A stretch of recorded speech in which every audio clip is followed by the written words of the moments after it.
The Israeli economy is used to crises from time to time, but it is crucial that for this limited amount of time, the Israeli government will come with the right plan to support all of those businesses, especially small and medium businesses, to help them. The authorities have promised a €2 billion financial aid package. But that doesn't reassure everyone here. Some wonder if they'll be shutting up shop for good. And finally, China has hit a new milestone in the containment of the virus. Wuhan, the Chinese city at the epicenter of the coronavirus pandemic, reported no new cases on Thursday, a first since the virus emerged there in December. That lack of domestic infections marking a major turning point, but the rise in imported cases threatens that progress. 34 new cases were confirmed in the country, but all from people who had come from abroad. Thanks for watching France 24. Do stay with us for more news and analysis coming up next.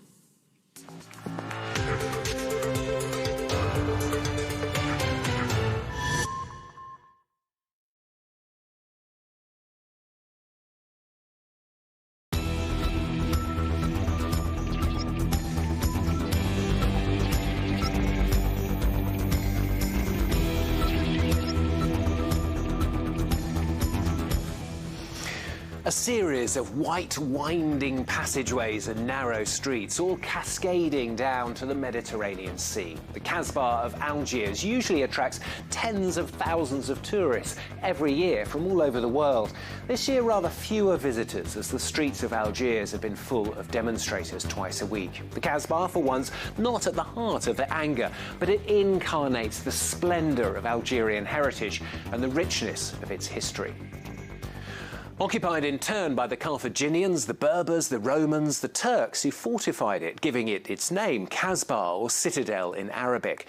Then, in 1830, France occupied Algeria, almost a century and a half of colonisation, right up to the Algerian War, when once again the Casbah became a symbolic place. It was a bastion of Algerian nationalists, therefore the heart of the Battle of Algiers in 1957, as for 10 months nationalist FLN fighters battled with French troops. Well, since independence, the Casbah has changed. Traditional families moved to more modern neighbourhoods, leaving the Casbah a place of Islamist militants during the 90s, terrorist attacks and police operations the norm. The neighbourhood has gone downhill, but still has a place in the hearts of Algerians. Since 1992, the Casbah declared even a World Heritage Site. Today,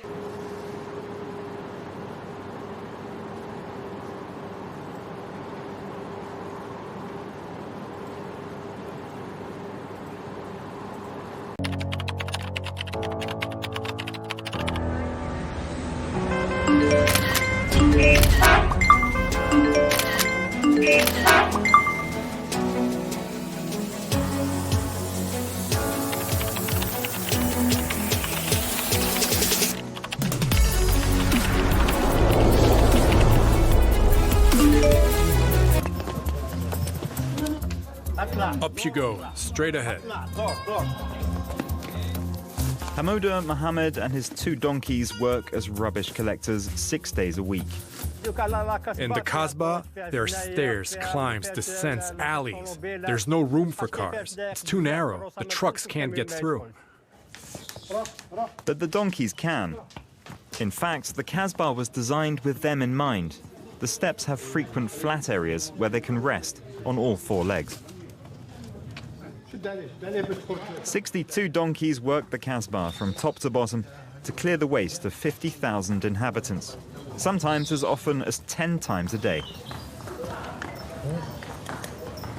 I like doing sporty things. I like working up a sweat and getting out whatever I have inside.